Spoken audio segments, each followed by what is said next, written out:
اسلامی زندگی کیسے گزاریں، یہ عنوان ہے اس کورس کا جو برمنگم UK میں ہے جاری۔ نگران شورا نے شرکاء کو اس ضمن میں ماہ کے مدنی پھولوں سے نوازا۔ آپ کے مدنی پھول مدنی چینل پر براہ راست ٹیلی کاسٹ کیے گئے۔ ایک حدیث میں آپ کو سناتا ہوں، یقین مانیے یہ حدیث دل کی گہرائی میں اتر گئی نا، آپ کو سکون ملے گا اللہ نے چاہا تو۔ حدیث پاک ہے، جو شخص اس حالت پہ صبح کرے کہ وہ تندرست ہو، اپنے دل میں پرامن ہو، اور اس کے پاس اس دین کی غذا موجود ہو، تو حدیث میں گویا کہ اللہ تعالیٰ نے اس کے لیے پوری دنیا کو جمع کر دیا۔ گویا اس کے لیے اللہ تعالیٰ نے پوری دنیا جمع کر دی۔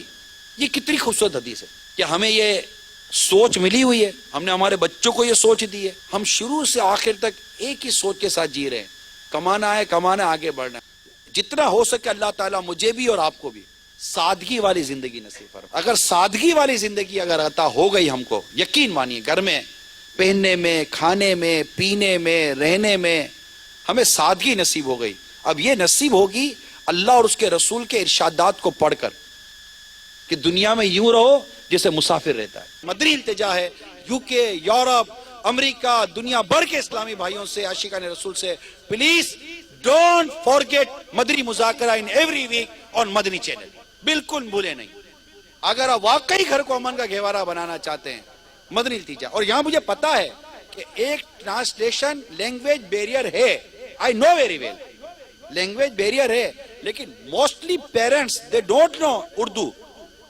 یہ چاہیں تو بچوں کی تربیت تھوڑی دیر کا تو مدنی مذاکرہ ہے یا 1.5-2 گھنٹے کا، اور کون سا روزانہ ہے، ہفتے کو ایک مرتبہ اب لے کر بیٹھے۔ یہ سمجھے یہ آپ کا انسٹیٹیوشن ہے، یہ آپ کی کالج ہے، یہ آپ کی یونیورسٹی ہے، یہ آپ کی اسکول ہے، یہ آپ کا مدرسہ ہے۔